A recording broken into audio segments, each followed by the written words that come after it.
उषा गौतम जी, मुंबई से। राधे राधे। राधे राधे महाराज जी। गुरु जी, हम पूरी लगन और ईमानदारी से धर्म और कर्तव्य के मार्ग पर चलने का प्रयत्न करते हैं, परंतु कभी कभी हमारे द्वारा लिए गए निर्णयों का फल अनुकूल नहीं लगता। इससे मन विचलित और निराश, भ्रमित और धर्म में चलने वाला अनुकूलता नहीं देखता, वो धर्म देखता है। ये मेरा धर्म है करना, बस मुझे करना है, इसके परिणाम में प्रतिकूलता मिलेगी या अनुकूलता, इसकी परवाह नहीं होती। जो अनुकूलता की परवाह करता है वो धर्म में नहीं चल सकता, और जो अनुकूलता प्रतिकूलता की परवाह नहीं करता वही धर्मात्मा होता है। देखो, धर्म में चलने के कारण महाराज युधिष्ठिर को 12 वर्ष का वनवास, 1 वर्ष का अज्ञातवास सहना पड़ा।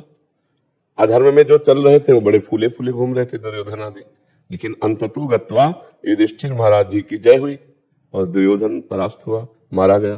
तो जो धार्मिक पुरुष है वो सुख दुख की परवाह नहीं करते। अगर सुख की परवाह करोगे तो धर्म का पालन नहीं कर पाओगे, धर्म का पालन करोगे तो सुख दुख की परवाह को त्यागना पड़ेगा। हमने धर्म के अनुसार कार्य किया, अब चाहे संसार निंदा करे, चाहे सब विरोधी हो जाए, सब अनुकूल चले, तो फिर धर्म को नहीं देख पाओगे, क्योंकि सबको देख रहे हो। अगर धर्म को देखोगे तो सबको देखना नहीं होगा। मैं धर्म से चल रहा हूं, सबका मंगल होगा, सबका कल्याण होगा, और वो नहीं समझ पा रहा है, वो हमारा विरोध कर रहा है या हमारे प्रतिकूल चल रहा है, उसका स्वभाव। मैं डिगने वाला नहीं अपने धर्म से, ऐसे चलना चाहिए। धर्म कभी अनुकूलता की मांग नहीं करता, धर्म धर्म की ही मांग करता है कि जीवन भर मैं धर्म से चलूं, चाहे जितना दुख पाऊं, मुझे इसकी कोई परवाह नहीं। किसका प्रश्न था, तो समझ पा रहे आप जी। आदित्य कुलकर्णी जी, महाराष्ट्र से। राधे राधे महाराज। राधे राधे महाराज जी, आपके चरणों में कोटि कोटि प्रणाम। महाराज जी, आप जैसे कहते हैं अहंकार विमूढ़ आत्मा, ये वाला श्लोक में, तो इसमें महाराज जी जीवात्मा के अहम में और अहम ब्रह्मास्मि के अहम में क्या भेद है? जिस मैं के आगे कुछ लगता है वो माया में अज्ञान जनित होता है, और जिस मैं के आगे कुछ नहीं लगता वो शुद्ध ब्रह्म होता है। कुछ भी मैं के आगे जो लगता है वो अहंकार है, वो जीव के बंधन का कारण है।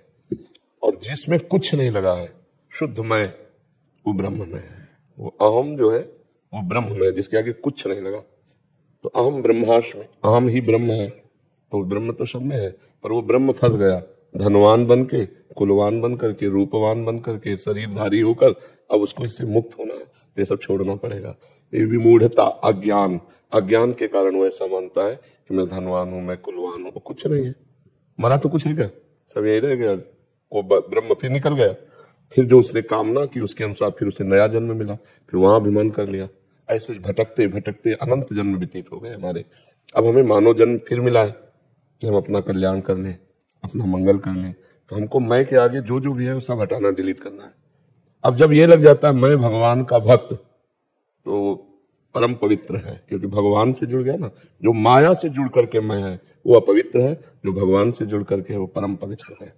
अब भगवान से जुड़कर, जैसे मैं भगवान का दास हूँ, मैं भगवान का सखा हूँ, मैं भगवान का जो भी भाव करता है वो सब पवित्र, जो कि भगवान से जुड़कर। जो माया से जुड़कर है वो अपवित्र अहंकार है, वो बांधने वाला है, वो त्याज्य है, उसका त्याग करना चाहिए जी। उमेश प्रताप सिंह जी, बस्ती से। महाराज जी, आपके चरणों में चरण स्पर्श। महाराज जी, अपने इष्ट देव की पहचान कैसे करें? कई देवी देवता हैं, जैसे भगवान राम जी, कृष्ण। पहले गुरु की पहचान करो, पहले गुरुदेव। गुरुदेव जो नाम रूप देते हैं वो हमारा इष्ट होता है। अपने आप से चयन करने से सिद्धि प्राप्त नहीं होती, गुरुदेव प्रदत्त। हमने गुरुदेव का वर्णन किया, उन्होंने हमें राम रूप दिया, श्याम रूप दिया, शिव रूप दिया, जो रूप दिया बस उसी में अपने मन को लगा लेते हैं। इसीलिए गुरुदेव भगवान की महिमा है, बिना गुरुदेव के भवसागर से तरा नहीं जा सकता। चाहे शिव विरंच सम होई, गुरु बिन भव निधि तरे न कोई। तो हम पहले गुरुदेव की खोज करें, और गुरुदेव मिले, फिर हम गुरुदेव जो बतावे नाम, जो रूप, जो लीला, जो उपासना, उसके अनुसार चले, तो हम परिपक्व साधक कहलाएंगे। गुरु प्रदत्त उपासना ही सिद्धि प्रदान करती है। गुरु प्रदत्त इष्ट ही साक्षात्कार की योग्यता प्रदान करता है। गुरु प्रदत्त नाम ही इष्ट का साक्षात्कार करवाता है। इसलिए ध्यान मूलम गुरु मूर्ति, पूजा मूलम गुरु पदम, मंत्र मूलम गुरु वाक्यम, मोक्ष मूलम गुरु कृपा। ये सब गुरुदेव के ऊपर है। नहीं तो आपने गुरुदेव का वर्णन किया। हाँ, तो इसीलिए तो जब तक ब्याह नहीं होता तो लड़की 10-20 फोटो रोज देखती है, पता नहीं कौन दूल्हा इसमें हो। लेकिन ब्याह होने के बाद अगर 10-20 फोटो देखे तो गलत मानी जाएगी कि नहीं मानी जाएगी? तब तक गलत नहीं मानी जाएगी जब तक तो अभी ब्याह नहीं हुआ आपका। ब्याह का मतलब जीवन का पूरा भार अभी गुरुदेव के चरणों में समर्पित नहीं किया, इसलिए निर्णय नहीं हो पा रहा। राम भजूं, कृष्ण भजूं, शिव भजूं, ये तो वहां से निर्णय होगा गुरुदेव से जी। राजेश कुमार जी, चंडीगढ़ से। राधे राधे महाराज जी। महाराज जी, आप कह रहे हैं कि आप निराकार उपासना के पथिक थे, बट आपका सत्संग सुने तो नाम जप में रुचि बढ़ी इनकी। महाराज जी, फंसे कहाँ हो? साकार और निराकार लोग। नहीं, हम कह रहे हैं फंसे कहाँ हो? आकार में फंसे ना, आकार में तो फंसे हो। तुम निराकार हो भैया, तुम ही निराकार हो। तुम्हारा स्वरूप ना अल्ट्रासाउंड में आ सकता है, न एक्सरा में, न सिटी स्कैन में आ सकता है।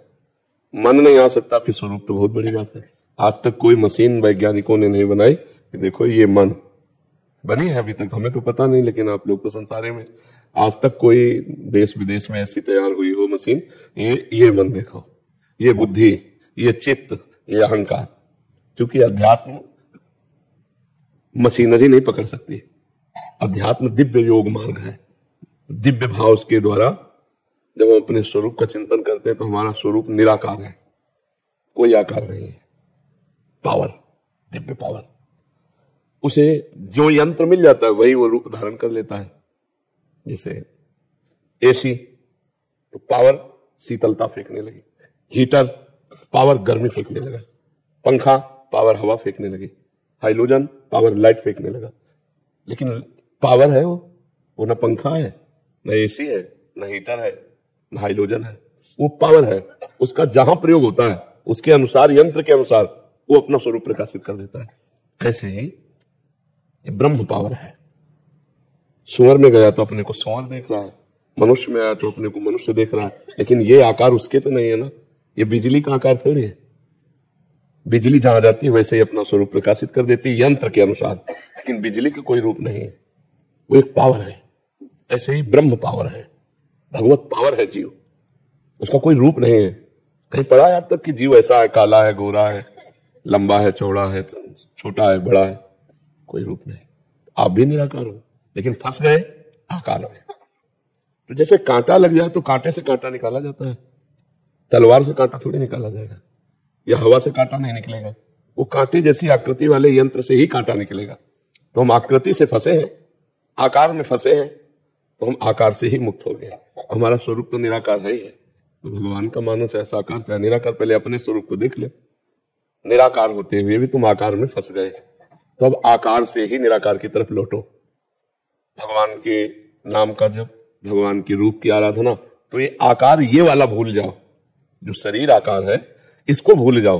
और वो आकार सच्चिदानंद में है, उस आकार में तन्मय होते ही संसार का चिंतन छूटा, तो असलियत जो भी हमारे भाव हुए, साकार या निराकार, वो हमारे सामने प्रकाशित हो जाते हैं। समझ पा रहे आप?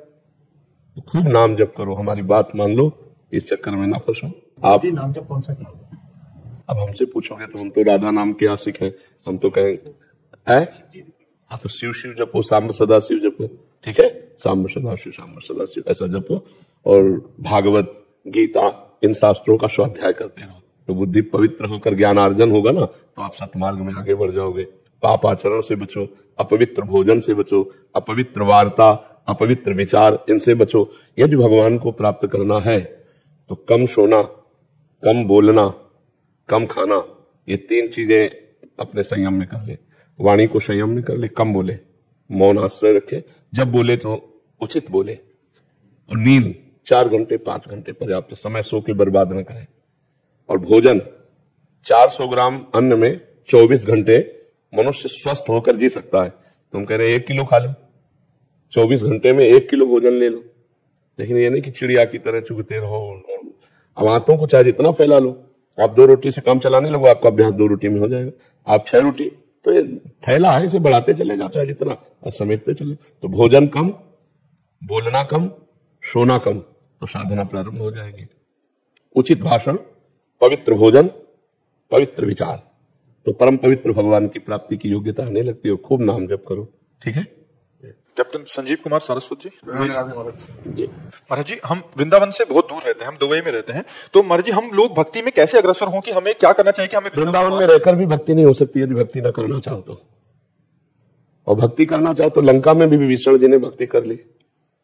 दुबई तो लंका जैसा तो नहीं है, घोर निशाचरी लंका, निश्चर निकर निवासा, यहाँ कहाँ सज्जन करवासा। तो हमें लगता है बहुत से भारतीय दुबई में भी वास करते हैं, और भक्ति के लिए कोई दुबई में प्रतिकूलता नहीं है।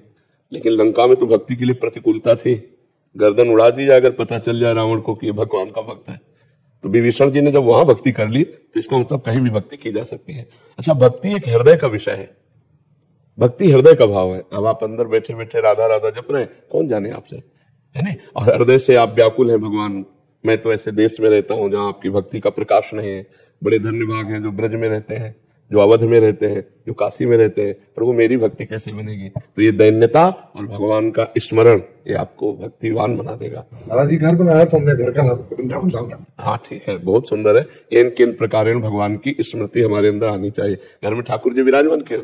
हाँ, बहुत माता जी भी सेवा करती है। हाँ, और बच्चे वगैरह सब हम लोग कौन से जुड़े हुए हैं महाराज। हाँ ठीक है, खूब नाम जप करो और राधा कृष्ण की सेवा करो और भगवान के भाव में रहो। सकल भूमि गोपाल की आमे अटक कहा, कोई जगह ऐसी नहीं जहां हमारे भगवान ना हो। हरि व्यापक सर्वत्र समाना, समाना जैसे वृंदावन में है ऐसे दुबई में भी है। हरि व्यापक सर्वत्र समाना, प्रेम ते प्रगट होए में जाना। भगवान शंकर कह रहे हैं यदि प्रेम हृदय में जागृत हो जाए तो दुबई में मुरली मनोहर दिखाई देने लगेंगे। नहीं, वही है भगवान। और प्रेम ना हो तो वृंदावन में भी नहीं दिखाई देंगे। आप जाओ बिहारी जी से आंख लड़ाओ, राधा वल्लभ जी से आंख लड़ाओ, अगर प्रेम नहीं है तो आपको थोड़ा भी सुख नहीं मिलेगा। और प्रेम है तो सोचकर आपको आंसू आने लगेंगे, सोचकर आपका हृदय आनंदित होने लगेगा। तो प्रेम से प्रकट होए में जाना। और प्रेम प्रकट होता है भजन से, और भजन होता है साधु संग से। भजन न होए संग बिन, भजन बिना नहीं प्रेम, छिनहु भजन न छाड़िए, धरिए याद ध्रुव नेम। ये नियम ले लो कि एक क्षण भी भगवान का नाम नहीं भूलेंगे तो दुबई में रहते हुए भी भगवत प्राप्ति हो जाएगी। ठीक है। और गंदे भोजन का त्याग, हाँ किसी भी तरह, जैसे गंदा भोजन का मतलब होता है आप मांस वगैरह तो खाते ही नहीं होंगे, लेकिन जो मांस खाते हैं उनके संग में हम गए और उन्होंने कहा हम तुम्हें खीर पूरी बना के पवाते हैं, तो उनके वो पात्र जिनमें मांस रांधा गया है अगर उसमें खीर पूरी तो वो हम नहीं पा सकते। प्रभु जी मेरी माता जी इस बारे में मैं नेवी में कैप्टन हूँ, तो मैं अगर यूरोप में भी या पूरी दुनिया में कहीं जाता हूँ तो माता जी मुझे घर का प्रसाद बना के देती है। हाँ ठीक है, पवित्र भोजन पाला चाहिए। ठीक है जी। प्रियंका गर्ग जी गुरुग्राम से। श्री राधे महाराज जी। श्री राधे महाराज जी, आपके चरणों में कोटि कोटि प्रणाम। महाराज जी, ईश्वर की कृपा प्राप्त करने के लिए आसान व प्रभावी तरीका क्या है? नाम जप। भगवान की कृपा प्राप्त करने के लिए मन क्रम वचन छाण चतुराई, तो भजत कृपा करिहे रघुराई। मन और वचन और कर्म से छल कपट छोड़कर यदि भगवान का नाम जप किया जाए तो बहुत जल्दी कृपा हो जाएगी। अच्छा, नाम जप में पैसा भी नहीं लगता, हम 1 रुपए की बात नहीं इसमें नाम जप में करते। नाम जप में नहाने धोने की भी कोई बात नहीं, जो हो जहां हो जैसे हो जिस स्थिति में हो बस उसी स्थिति में राधा राधा राधा जपो। इसमें कोई पैसा नहीं, इससे सहज कोई कार्य है, कोई पैसा नहीं लगता, कोई मेहनत नहीं लगती, कोई जान नहीं पाएगा। अब अंदर अंदर हम राधा राधा जप रहे, कौन जान पाएगा? इसी से भगवान की प्रसन्नता होती है। मन वचन कर्म से चतुरता का त्याग करके, छल कपट का त्याग करके यदि हम भगवान का भजन करते हैं तो भगवान हम पर कृपा कर देते हैं। भजत कृपा करिहे रघुराई। गृहस्थ में भी कभी भी हम नाम जप कर सकते हैं किसी भी परिस्थिति। भाई देखो, गृहस्थ विरक्ति हमारे जीने का तरीका है, ये हमारे जीने का तरीका। हम कोई गृहस्थ विरक्त थोड़ी है, हम तो भगवान के अंश हैं। हमारे कर्म बन बिगड़ गए तो हम कोई स्त्री बन गए, कोई पुरुष बन गए, कोई गृहस्थ बन गए, कोई विरक्त बन गए, लेकिन है तो भगवान के अंश। तो भगवान का भजन करने में ना गृहस्थ बाधक है न विरक्त साधक है। जो भजन में लगा वही भगवान का साधक है। गृहस्थ होकर यदि नाम जप कर रहा है, अच्छे आचरण कर रहा है तो संत ही है, वो संत लक्षणों से होता है। तो इसमें ये बाधक नहीं कि हम गृहस्थ हैं तो भगवान का नाम कैसे जप सकते हैं। जवान से नाम जपने में क्या गृहस्थी रोकती है? क्या गोपी जन गृहस्थ नहीं थी क्या? और उनसे बड़ा सन्यासी कौन था जो श्री कृष्ण के प्रेम में हर समय मतवाली होकर के घर को लीप रही है, धान कूट रही है, गाय दूह रही है, दही मथ रही है, भगवान श्री कृष्ण के भाव में तन्मय। क्या पावन गृहस्थी है, क्या मंगलमय गृहस्थी है। तो ये गृहस्थ धर्म कोई बाधक थोड़ी है भगवान की प्राप्ति में। बाधक है जब भोगा शक्ति प्रबल बुद्धि है तो भी बाधक है, नहीं तो साधक ही है। निखिल तिवारी जी कानपुर से। महाराज जी श्री हरिवंश। श्री हरिवंश महाराज जी। महाराज जी, आपने हमेशा कहा है कि एक सैनिक और एक संत में कोई अंतर नहीं होता, दोनों ही अपने कर्तव्य पथ पर अड़िग रहकर राष्ट्र और मानवता की सेवा करते हैं। मेरा और मेरे सभी रक्षा क्षेत्र के विद्यार्थी मित्रों ने आपसे विनम्र प्रश्न किया है कि हम अपने भीतर ऐसे कौन सी गुण विकसित करें, कौन से आदर्श अपनाएं जिससे एक उत्कृष्ट और कर्तव्यनिष्ठ सैन्य अधिकारी बन सके। कृपया हमें दिव्य ज्ञान। देखो, जब तक हम अध्यात्म में नहीं होते तब तक हमारी स्वार्थ बुद्धि नष्ट नहीं होती, और स्वार्थ बुद्धि कभी दिव्य नहीं होने देती। स्वार्थ बुद्धि नीचे पतन की ओर ले जाती है। जब परहित भावना जागृत हो जाती है तब हमारे अंदर दिव्यता आने लगती है। हमारे अंदर जो विशेष शक्ति जागृत होती है वो दूसरों के हित की भावना से जागृत होती है, और दूसरों के हित की भावना अध्यात्म से आती है, और अध्यात्म भगवान के नाम जप और सत्संग से जागृत होता है। यदि हम नाम जप करें, चाहे जहां हो चाहे जैसे हो, और सत्संग सुने, तो मानो आपको रोज सत्संग में जाने का सौभाग्य प्राप्त नहीं है। आप अपनी ड्यूटी पे, अपने कार्य प्रणाली पे, तो मोबाइल से तो सुन सकते हैं। अगर आप रोज सत्संग सुनते हैं और रोज नाम जप करते हैं तो आप अध्यात्म को जागृत कर रहे हैं। तो आप पराई स्त्री से संभोग नहीं करते, आप मदिरा नहीं पीते, आप मांस नहीं खाते, तो अध्यात्म का जो अंकुर है वो वृक्ष बनने के लिए सहायता है आपकी है। जैसे वृक्ष बनाना हो ना तो बाड़ लगाई जाती है कि कोई बकरी आदि चुन न जाए और उसकी सिंचाई की जाती है। तो जो अध्यात्म का अंकुरण होता है वो सत्संग और नाम जप से होता है। और बाढ़ उसकी होती है यही परहेज, मांस न खाएं, मदिरा न पिए, दूसरे का अमंगल न करें, तो हमारे अंदर दिव्यता आ जाएगी। आप इनको धारण करके देखो, नाम जप और सत्संग और पवित्र आहार और पवित्र आचरण, तो आप में दिव्यता जागृत हो जाएगी। जितने भी महान हुए हैं वो सब अध्यात्म से जुड़कर ही हुए हैं। राष्ट्र के प्रति समर्पण भाव अध्यात्म से ही आता है, नहीं तो आपको जलन हो जाएगी। जैसे आपका ममत्व परिवार में अधिक है, होता है, सबका होता है, कई महीने से छुट्टी नहीं मिली, अधिकारी से प्रार्थना करते हैं, वो आपका अस्वीकार कर देता है, तो हमें लगता है अध्यात्मवान बनने से धैर्यवान बन, चलो इस बार हमारी रिक्वेस्ट नहीं मानी, अगली बार मान लेंगे, अगली बार गए तो कभी तो छुट्टी मिलेगी ही, परिवार जाएंगे। तो ये बुद्धि जो हमारी है ये शुद्ध हो जाए तो ये दिव्य हो जाए, और बुद्धि अपवित्र है तो सब बेकार हो गया। अब जैसे राष्ट्र के प्रति प्रिय भाव आ गया, धर्म भाव आ गया, तो आप कभी रुपया लेकर के गद्दारी नहीं करेंगे अपने राष्ट्र के प्रति, आप कभी धोखा नहीं हमारे राष्ट्र को देंगे। लेकिन अगर आपकी बुद्धि आध्यात्मिक नहीं है तो आपको कोई करोड़ 2 करोड़ दे रहा है तो आपको लगेगा ना। तो परहित की भावना ये अध्यात्म से जागृत होती है, और अध्यात्म नाम जप और सत्संग से, और सत्संग और नाम जप हमारा बराबर चलता रहे, इसलिए हमारे पराई स्त्री का संभोग, मदिरापान और मांस भक्षण इनका त्याग कर देना चाहिए। महाराज जी मेरे मित्र ब्रह्मधारी ये भी आने वाले समय में पहुंच ज्वाइन करने वाले। मैम महाराज जी कई जगह ऐसी पोस्टिंग होती है जहाँ पे ना चाहते हुए भी, आपके मुख से हमने सुना है कि अगर कभी किसी इंसान ने अगर शराब की एक बूंद भी जबान में लगा दी तो उसका ब्रह्मत्व का नाश होता है। लेकिन महाराज जी कभी ऐसी जगह कहीं पे पोस्टिंग है जहाँ पे तामसिक आहार या जैसे सियाचिन ग्लेशियर में, वहाँ पे अगर गलती से भी अगर कभी ऐसा कुछ करने को रहा तो फिर उसके लिए जरूरी है क्यों करे? नहीं महाराज जी ऐसा होता है तो संशय नहीं, उसको ना करे। भगवान में बहुत बल है बच्चा, हर गर्मी सर्दी बरसात सब कुछ सहने। क्या ऐसे महात्मा नहीं जो हिमालय में है? क्या वो शराब पीते हैं? क्या वो मांस खाते हैं? अब विचार करो, कई दिन भूखे रहकर भी बर्फ में बैठकर साधना करते हैं, तो वही तो आप भी हो ना। आप राष्ट्र के लिए साधना कर रहे हो, भगवान के लिए साधना कर रहे हैं, तो आप राष्ट्र और भगवान दोनों को लेकर चल रहे हैं। तो मुझे लगता है यदि आप निष्ठावान हैं तो नहीं पीना चाहिए। आपको गर्मी भगवान देंगे, आंतरिक गर्मी भगवान देंगे, हर बात सहने की सामर्थ्य भगवान दे देते हैं। जरूरी थोड़ी है कि अशुद्ध पदार्थ पीने से ही आपका शरीर रक्षण होगा, नहीं है। ऐसे भी बहुत से आर्मी में हमारी जानकारी में लोग हैं जिन्होंने पूरा जीवन आर्मी में दे दिया लेकिन एक बूंद शराब नहीं पी। तो क्या वो लोग ऐसी जगह तैनात नहीं हुए? क्या तैनात जरूर हुए होंगे, लेकिन वो निष्ठावान है। महाराज जी वेजिटेरियन रहते हैं जो मतलब शराब आदि का सेवन नहीं करते और वहाँ, हाँ, तो हमें लगता है कि ऐसी निष्ठा रखनी चाहिए, क्योंकि अगर हम जरा भी छूट दे दिए तो हजारों लोग भ्रष्ट हो जाएंगे। तो हमें लगता है कि ना को ही पकड़े रहे। 4 दिन की जीवन है यार, राष्ट्र के लिए समर्पित जीवन, भगवान को समर्पित जीवन, उज्जवल भविष्य, उज्जवल जीवन, काहे को गंदा करें? भाई राष्ट्र तो सब व्यवस्था आपकी करेंगे, लेकिन नहीं, आप धर्मात्मा है और राष्ट्र सेवक है तो आपको नहीं खाना चाहिए, क्योंकि और भी सुविधा है ना, बिना उसके भी तो जिया जा सकता है। और शक्ति आती है धर्म में, शक्ति धर्म में आती है। कितनी बड़ी शक्ति हमारे देशवासियों में, जय हिंद बोलकर फांसी के फंदे पर झूम गए, नहीं झूम गए? तो हम उन्हीं के वंशज है, हम उन्हीं के अंश है। हम राष्ट्र के लिए उतना प्रयास करेंगे कि हमारा राष्ट्र विजयी हो, राष्ट्र हमारा सुखी हो, वही आपकी भावना आपका मंगल कर देगी। चिराग जी मथुरा से, राधे राधे महाराज जी।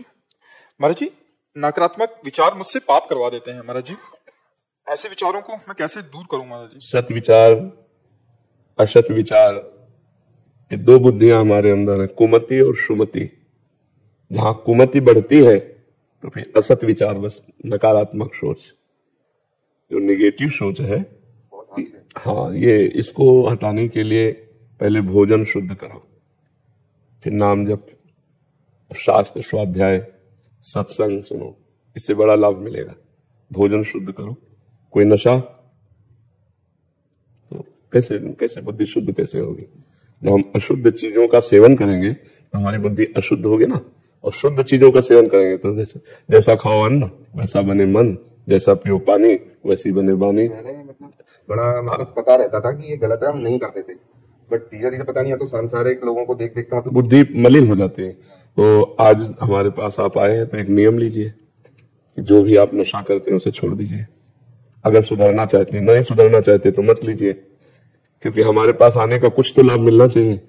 हमारे संघ का लाभ यही है कि आपका नाश करने वाली बात, आपका पतन करने वाली बात, आपको दुख देने वाली बातें खत्म हो जाए। तो आप पहले नशा छोड़िए, अब छोड़ दो, आज से छोड़ दो, कोई नशा नहीं करोगे। नहीं, जिया जा सकता है बिना नशे के, जिया जा सकता है। लाखों लोग जीते हैं बिना नशे के। ये तो बुद्धि की मलिनता है जो लोग ऐसा कि मैं बिना नशे के। मतलब उसमें ये लगता था कि इससे मैं तनाव मुक्त हो जाऊंगा, बट वाह, तनाव मुक्त होने के लिए शास्त्र में नहीं, एक साइकिल नहीं चला सकता, तनाव मुक्त हो रहा है। मोटरसाइकिल लेके मुंह भरा के शराब पीने वालों की दुर्दशा है। शराब शरीर के लिए हानिकारक है, धर्म नष्ट करती है, बुद्धि भ्रष्ट करती है। कौन शराब पीकर उन्नति को प्राप्त हुआ है, आध्यात्मिक या लौकिक? विचार करके देखिए। ज्यादा पी लो तो पड़े पड़े लगो, शंका करो कहीं नाली में पड़े हो, कहां पड़े हो, कोई होश नहीं। तनाव मुक्त होना है तो राधा नाम का ध्यान कीजिए, तनाव मुक्त हो जाएंगे। जन्म जन्म का तनाव नष्ट हो जाएगा। पहले व्यसन छोड़िए। और भोजन शुद्ध, भोजन में क्या शुद्ध है? बाजार का बहुत खाता हूँ, अब घर का शुरू कर। हाँ, भोजन शुद्ध कीजिए, तभी निगेटिव बुद्धि को हम कंट्रोल कर पाएंगे। नहीं तो उसको जब रजोगुणी तमोगुणी भोजन मिलेगा तो निगेटिव ही सोच फेंकेगी, और ये निगेटिव बढ़ जाए तो डिप्रेशन में पहुंचा दे। थोड़ा सा थोड़ा सा। हाँ, नहीं, बहुत खतरनाक है ये। ज्यादा निगेटिव हो जाए तो आपको आपके हाथ से आपकी हत्या करा देगा। बहुत खतरनाक है निगेटिव विचार। जब अपने को वैसा महसूस कर लेते हैं कि अब जीना किस काम का, तो कितने लोग जहर खा लेते हैं, कितने लोग सूट कर लेते हैं, ये बहुत खतरनाक है। इसको सुधारो, भोजन सुधारो, और नशा तो आज से करना मत, क्योंकि आप हमारे सामने नियम ले रहे हैं। अब अगर तोड़ा फिर कैसे? जहां से उठना है वहीं की बातें अगर छोड़ दी, वहां का नियम छोड़ दिया, तो फिर कहां उठोगे? मान लो गिरने के तो लाखों चांस है, लेकिन उठने के चांस कम मिलते हैं। ये भगवान ने आपको चांस दिया है, आप उठ जाइए, आप गलत मत कीजिए और नाम जप कीजिए। ठीक है? अश्विनी गर्ग जी। राधा राधा राधे राधे महाराज जी, आपके चरणों में कोटि कोटि प्रणाम।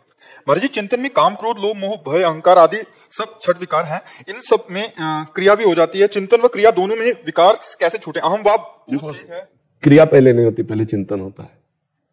जो चिंतन में हमें सुख देता है, काम या जो भी भोग, वो क्रिया में नहीं होता। आप देख लो, अगर क्रिया में होता तो क्रिया के बाद तृप्ति हो जानी चाहिए ना, फिर चिंतन होता है, फिर लगता है इस तरह से इसको ऐसे इस पदार्थ को भोगा जाए तो सुख मिलेगा। बस यही नाश का कारण है। ध्यायतो विषयान पुंसां संगास्तेषु उपजायते, संगात संजायते कामः, कामात् क्रोधो विजायते, क्रोधात् भवति सम्मोहा, सम्मोहा स्मृति विभ्रमा, स्मृति भ्रंशात् बुद्धिनाशो, बुद्धिनाशात् प्रणश्यति। जब हम विषयों का ध्यान करते हैं, चिंतन करते हैं, वो खाली समय हमने क्यों दिया?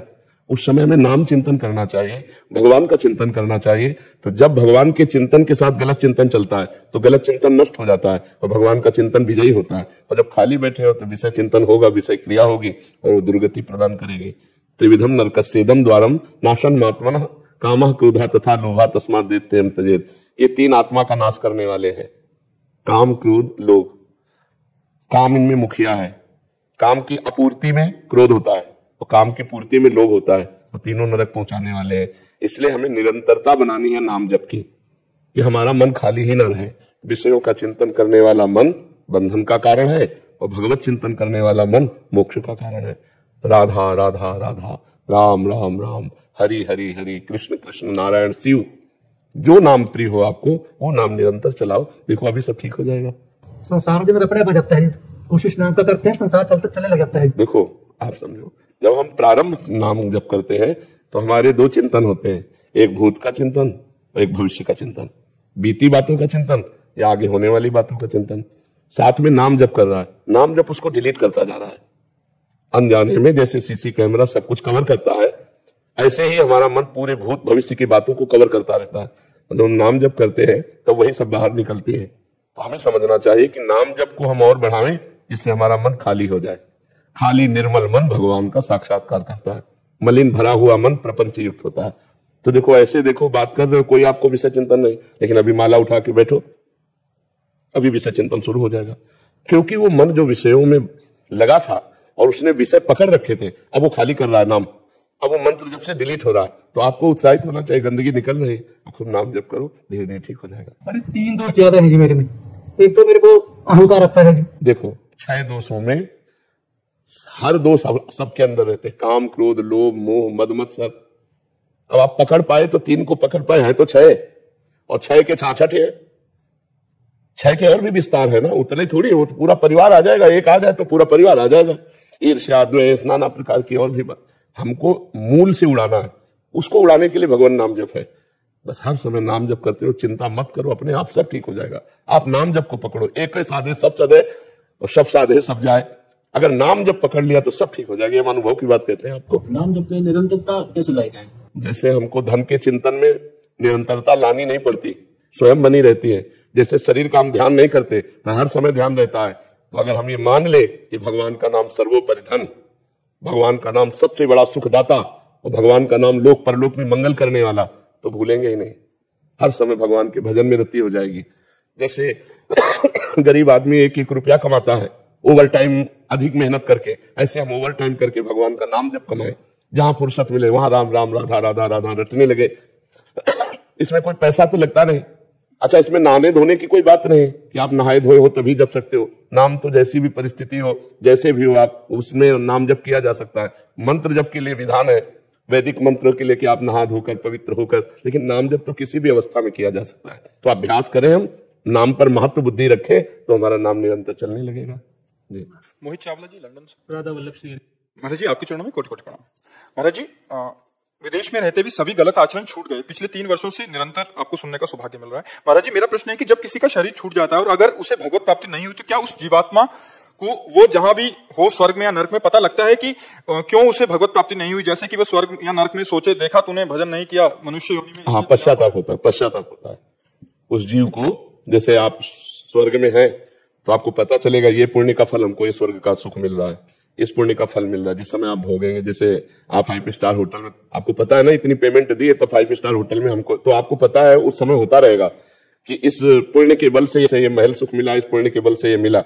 ऐसे ही नर्क में पता चलेगा इस पाप का फल ये मिला, इस पाप का। अब वहां भगवान की स्मृति नहीं आती, नर्क स्वर्ग में भगवान की याद नहीं आती। ये नहीं आता कि मैंने भजन क्यों नहीं किया या भजन करना चाहिए था। वहां ये याद आता है कि ये पाप किया तो ये दंड मिल रहा है, ये पुण्य किया तो ये सुख मिल रहा है।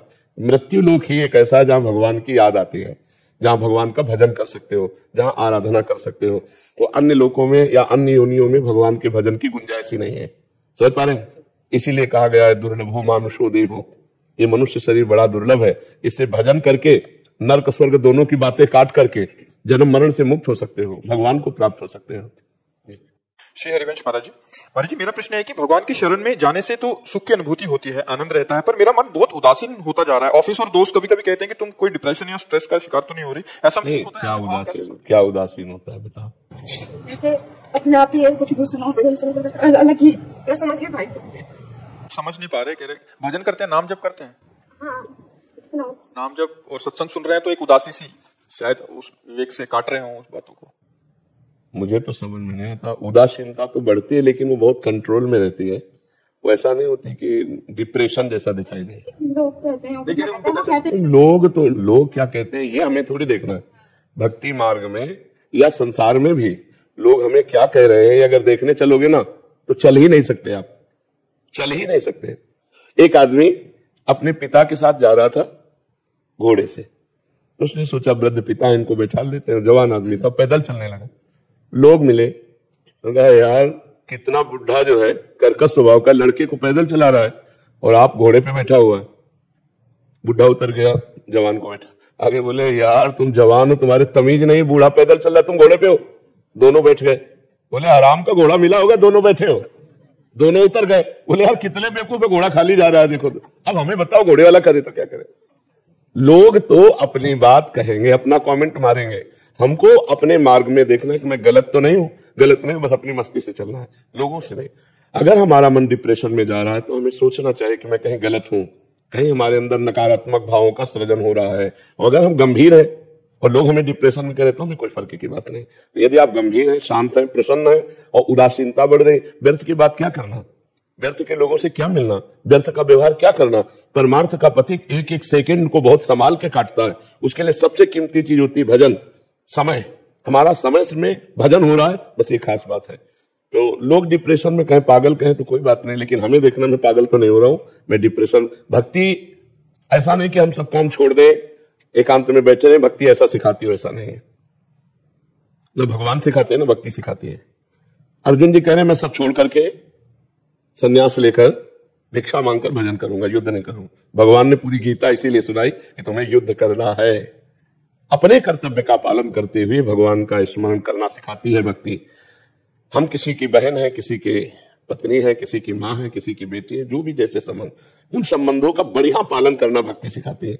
क्योंकि ऐसे हम माँ समझ के प्यार करते हैं, और जब भक्ति करते हैं तो माँ में भगवान देखकर प्यार करते हैं, तो और गाढ़ प्रेम होता है। तो भक्ति का मतलब थोड़ी कि अपने कर्तव्यों को छोड़ दिया, पागल बना बैठा है। तो इसको समझना होगा कि हमको अपना व्यवहार भी बहुत आनंद में रखना है। वो मिल के व्यक्ति तुमसे जाए तो उसको लगे यार किसी से मिला हूं, तो ये भगवान की भक्ति का है कि ऐसे व्यक्ति जो भगवान का भजन करते हैं उनसे बात करने पर भी आनंद आता है। ऐसा ना आना चाहिए कि उसको लगे कि बहुत बुझे हुए आदमी से बात करके एक क्षोभ हो, ऐसा। हाँ, आप कैसे पानी लेंगे, आप मधुर वचन, बहुत संयम पूर्वक व्यवहार, तो एक अच्छा बर्ताव भक्ति सिखाती है। भक्ति ऐसा नहीं, अगर भक्ति ऐसा सिखाती तो चक्रवर्ती सम्राट महाराज अम्बरीश इतने बड़े महाभागवत कैसे राजकारण, न ज्ञान सिखाता है। देखो जनक जी महाराज ज्ञानियों के गुरु है, भक्ति में सर्वश्रेष्ठ कितने राजा महाराजा हुए। तो हमें चाहिए कि अपनी भक्ति को संभालें। हम कहीं हम कोई निगेटिव रचना तो हमारे अंदर नहीं रच रही है जो भक्ति की आड़ में हमको कमजोर कर रही हो। नहीं तो भक्ति बहुत प्रसन्न मुद्रा, आनंद में। हाँ, संसारिकता अच्छी नहीं लगती, जिनमें गंदे बच्चे बातें करते हैं वो अच्छा नहीं लगता, गंदा भोजन अच्छा नहीं लगता, गंदा व्यवहार अच्छा नहीं लगता। लेकिन ये नहीं कि वो किसी से बात ही नहीं करता या किसी से व्यवहार ही नहीं कर सकता, ऐसा नहीं है। हाँ, एक दशा आती है जो शरीर शुद्ध ही रहे। अब जैसे भाई जी से हनुमान प्रसाद पोद्दार जी संपादन के लिए बैठे, प्रिया प्रीतम में डूब गए तो 20 घंटे ऐसे बैठे, 20-20 घंटे हाथ में कलम है और ध्यान में प्रिया प्रीतम शुद्ध ही नहीं, वो बात अलग है। वो एक स्थिति होती है, अपने लोगों की ऐसी स्थिति थोड़ी है। यदि हमारा गरीबों का सहयोग करना, बीमार पुरुषों को दवा देना, भूखों को भोजन देना ये चालू रहा तो इसको सपोर्ट मिलता रहेगा। अगर शराब पीना, मदिरा के साथ मांस खाना, व्यभिचार करना, तो ये चांदनी है, अंधेरी रात भी होती है। तो हमको सावधान रहना है कि सुख के समय में हमको इतना अपना पुण्य कमा लेना है कि दुख का समय देखना ही ना पड़े। और जो मूढ़ होता है, अज्ञानी होता है, वो सुख के समय का भोग कर लेता है, मनमानी आचरण, मनमानी पार्टीबाजी, और इसके बाद धन का दुरुपयोग करके, पुण्य का नाश करके वो फिर वहीं पहुंच जाता है जहां से भगवान ने उसे उठाया था, वो फिर गिर जाता है। इसलिए आप सबसे प्रार्थना है, अपने समय का सदुपयोग कीजिए, अपने धन का सदुपयोग कीजिए, और अपने जो सम्मान है उसकी रक्षा के लिए हमको दूसरों को सम्मान देना सीखना चाहिए। अगर आप हमारी बात को समझ पाए कि जो अर्थ आता है उस अर्थ में से कुछ हिस्सा जबरदस्ती निकालकर किसी ऐसे अस्पताल में जहां गरीबों को दवा दी जाती हो, किसी ऐसे भोजनालय में जहां गरीबों को भोजन दिया जाता हो, कुछ ऐसे पशु सेवा वालों में जहां असमर्थ पशुओं की चिकित्सा और भोजन दिया जाता हो, वहां जरूर सहयोग कीजिए, क्योंकि उससे आपका पुण्य आपको सपोर्ट देगा। अगर आप उसे अपनी शोबाजी में ही केवल खर्चा कर दिए तो आपका पुण्य क्षीण हो रहा है। उसी पुण्य बल से, आप कोई तपस्या थोड़ी की है, ये पुण्य बल से मिला है। तो पुण्य बल हमारा और बढ़ना चाहिए। अगर पुण्य बल बढ़ेगा तो ये सपोर्ट बढ़ता चला जाएगा, अर्थ का, व्यवहार का, समाज का। जैसे कोई पुण्य है पूर्व का, पुण्य पुंज बिन मिले ही न संता, वो पूर्व का पुण्य जो है वो ये प्यार दिला रहा है, तो उसे और बड़ा करो। पूर्व के पुण्य के साथ वर्तमान का दान पुण्य इतना जुड़ जाए कि आपका जीवन मंगल में, सुख में, आनंद में व्यतीत हो। और साथ में नाम जप जरूर कीजिएगा। नाम जप करते हैं? हाँ, नाम जप कीजिएगा।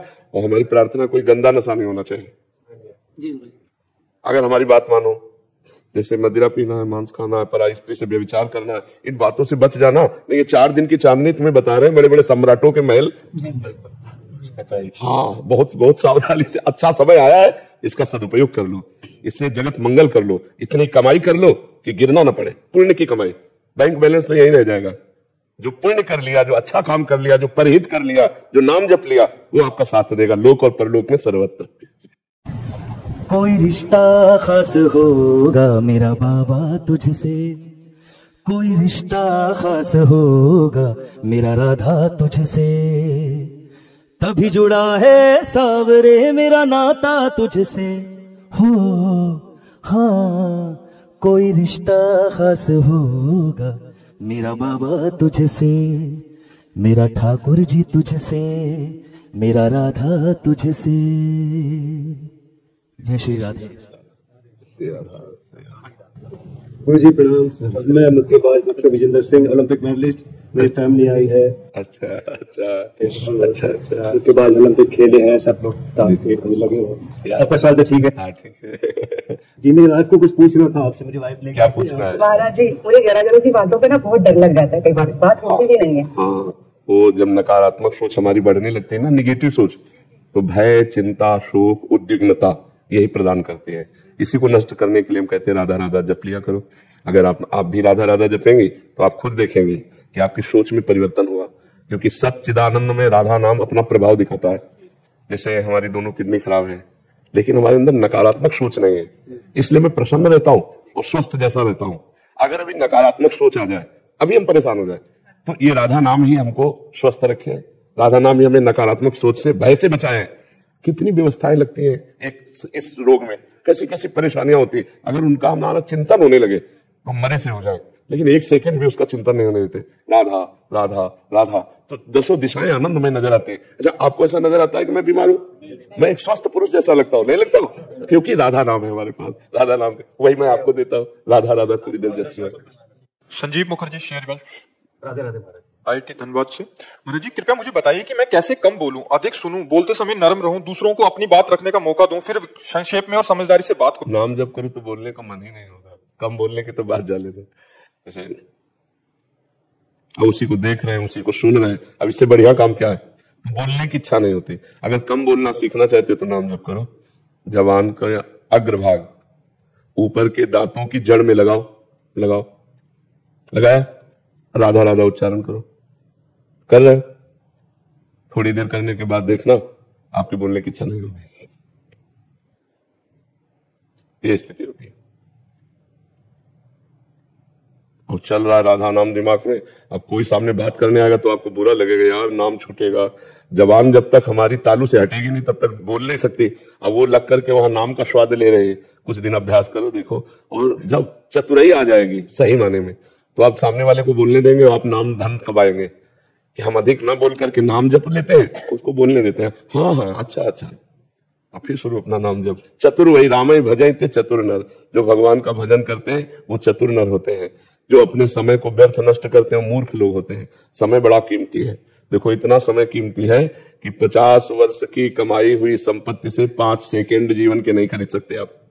मान लो आपका अंतिम समय हो और आप कह दे कि मैं 50 वर्ष की कमाई हुई संपत्ति देता हूं, 5 श्वासें और बढ़ा दी जाए। ऐसी कीमती श्वासों को भगवान के भजन में न लगाकर व्यर्थ के चिंतन में, व्यर्थ के भाषण में, व्यर्थ की क्रियाओं में लगाया, कितने अफसोस की बात है। पर लोग इस बात का चिंतन नहीं करते। कुछ लोग तो समय काटने के लिए परेशान है, ये समय कटे कैसे, टीवी चला दो, प्रपंच की बातें करो, चलो उसके पास बैठ जाते हैं। और संत जन परेशान है कि समय नहीं मिलता। भजन साधन ऐसा लगता है कि सोने वाला चक्कर ही खत्म हो जाए, कि नींद ना आवे, रात दिन केवल भगवान का भजन करो, उन्हीं के चरित्र सुनो, उन्हीं के लिए नाचूं गाऊं रो, तो भगवान का नाम जप करो तो बोलने का अभ्यास कम हो जाएगा। और जब कोई बोले तो दांत पीस कर ऐसे नाम में लगो, मन कह रहा बात उत्तर दो, नहीं ज्यादा उसको बोलने दो, जरूरी है तो बस हाँ ना 2 शब्द बोल दो, चुपचाप अपने भजन में लगे जी।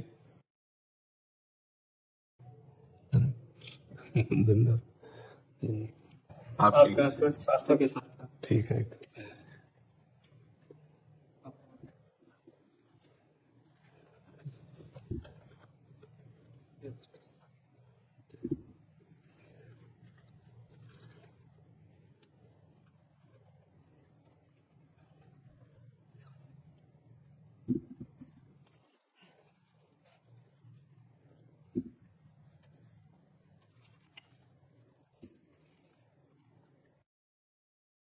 गुरुदेव के हाथों के द्वारा लिखा हुआ नवकार महामंत्र है।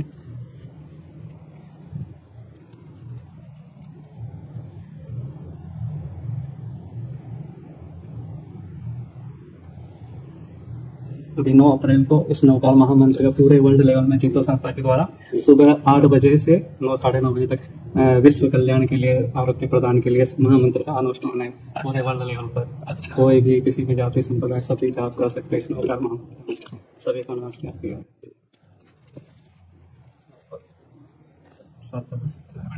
और एक कविता लिख कर लाए, आपको सुनाना चाहता हूँ। प्रेम है प्रभु का वरदान, प्रेम में समाया भगवान, प्रेम में होता नहीं विकार, प्रेम से झुक जाता संसार, आकर्षित करता है सबको चुंबक के समजान, चुंबक के समजान। कंचन के सम प्रेम होता वासन कांच समान, वासन कांच समान। दंड देने का उसे अधिकार, जिसके भीतर निर्मल प्यार, जिसके होती नहीं कभी हार, प्रेम से झुक जाता संसार। प्रेम नहीं है जिसमें वो है केवल चित्राकार, केवल चित्राकार। प्राणी मात्र से प्रेम करे वो, जिसमें नहीं अहंकार, जिसमें नहीं अहंकार। नफरत करवाती तकरार, प्यार क्षमा के लाए बहार। प्यार आत्म से हो हर बार, प्रेम से झुक जाता संसार। धर्म जाति नहीं प्रेम की होती, प्रेम है दिव्य मोती, प्रेम है दिव्य मोती। प्रेम बिना सब सूना जैसे बिन बाती के ज्योति, बिन बाती के ज्योति। प्रेम से सुधरे सब व्यवहार, प्रेम से बढ़ता भाईचार। प्रेम ही संयम का है सार, प्रेम से झुक जाता संसार। बहुत बड़ी कृपा कराई आपके, आपका स्वास्थ्य सब स्वस्थ रहे, इसी बात। आप पद ही भ्रमण करते हैं? भरतपुर से चलते हुए जयपुर में जाते हैं। बस आंतरिक चिंतन ही संत का संतत्व है। हमारा किसी भी संप्रदाय का कोई संत हो, सबका उद्देश्य है संसार शरीर का चिंतन त्यागना और परमात्मा चिंतन में तन्मय रहना। अब उस परमात्मा को साकार, निराकार, शिव, राम, हरि, कृष्ण, महावीर, जो भी हम नाम दें, वो एक तत्व है और उसी में हमें रमण करना है। हमको ये देखना है कि शरीर कहीं भी कैसी भी परिस्थिति में रहे, सुख में या दुख में, मान या अपमान में, हमारा चित्त परमात्मा में रहे, हमारा चिंतन भगवान में रहे। कहीं हमारा चिंतन विषय न बन जाए। बस इतना खतरनाक खेल है विषय चिंतन कि जो क्रिया खतरनाक नहीं है। क्रिया शरीर से होती है, लेकिन चिंतन अंतःकरण से होता है। अंतःकरण को हमें संभालना है तो शरीर अपने आप संभला रहेगा। तो बस हर समय अपने आराध्य देव गुरुदेव के द्वारा जो मिला हुआ चिंतन है उसी में डूबते रहें। एक एक कदम उसी चिंतन में तन्मय होकर चलते हैं तो हमारा जीवन परम उज्जवल हो जाता है। चिंतन ही सदगति है और चिंतन ही दुर्गति है। असत चिंतन भोगों का चिंतन दुर्गति है, सत चिंतन भगवान का चिंतन यही सदगति है। शास्त्रों में लिखा है मना एवं मनुष्याणाम कारणम बंधो मोक्ष। मनुष्य के बंध का कारण है मोक्ष का कारण।